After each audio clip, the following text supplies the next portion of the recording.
If you do hold out for things, if you really stick to your principles, I mean, you can't always do that. It's impossible in this industry. But if you try and be like pretty stubborn with your principles, I think it pays off, you know?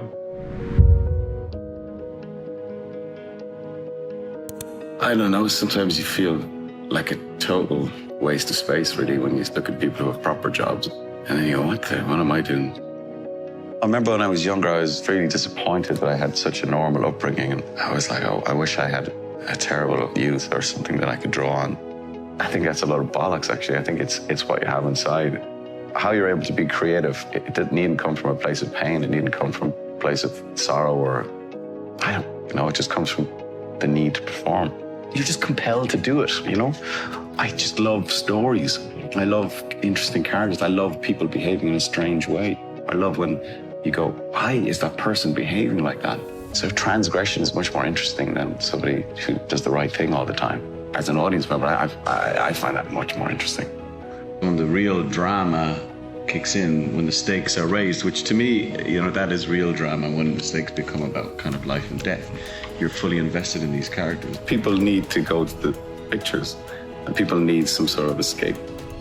Artists don't let people down like politicians let people down, and bankers let people down. The quality of the work might fluctuate, but they keep making it, they keep trying, and they keep giving some sort of sucker, I think, you know. I foolishly decided to pursue a law degree. While I was playing music, I was playing in a band, and I just started acting then. Those two things were happening. They became much more important than going to college. I didn't really go in at all, and I failed gloriously in the first year.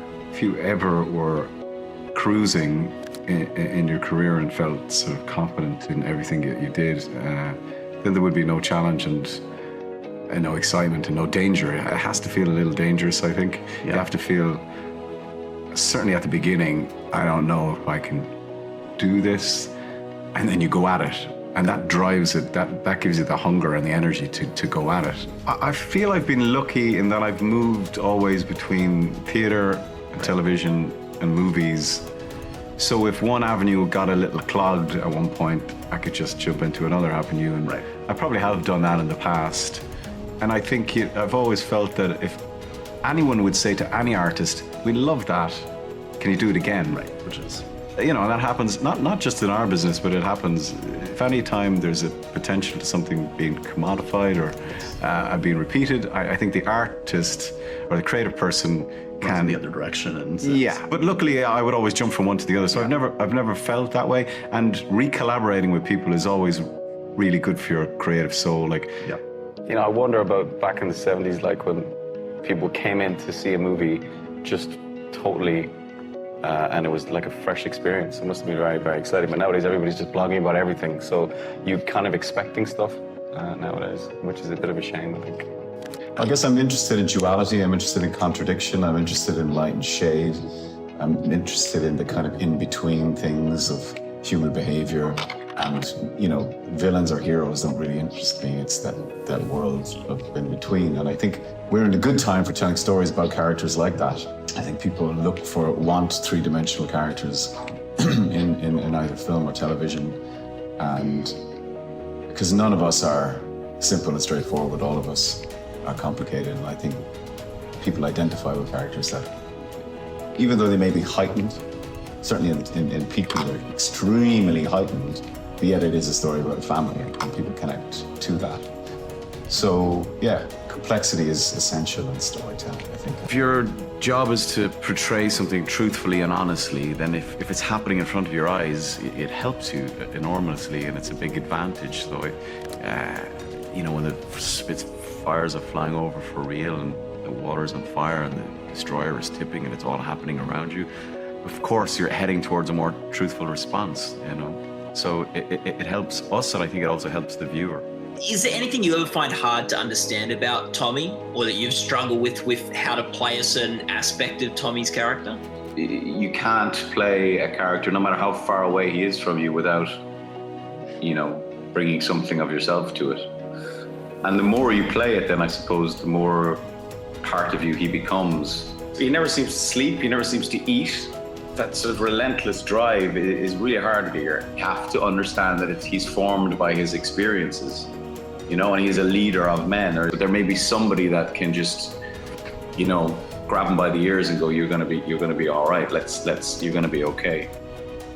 I think the unafraid thing is quite powerful. That, you know, unafraid to die or accepting of death due to what he witnessed in the First World War, and you know, he has seen things that, you know, no man should see and live with, and they all experienced trauma like that, and now we have a name for it, you know, PTSD. But so yeah, unafraid, and I think he doesn't see a ceiling on what you can achieve in life because he knows that it can be snapped out at any moment.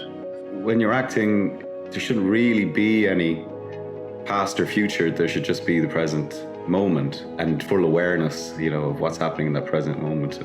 So I tend not to intellectualize anything at that stage. It has to be purely instinct. Actors do get treated, you're used to being in a kind of a bubble. When I work very intensely and I get very heavily involved in it, and it's quite immersive. But then when I don't work at all for quite a long time, as long as I can keep it going. And then I go back into it really intensely. I couldn't work continuously. I couldn't go job to job. I don't have the capacity or the stamina creatively to do that. I need to rest after a job, sort of fall back in love with it again, because I'm always exhausted after work. I'm like, that's it. I'm out. Leave me alone.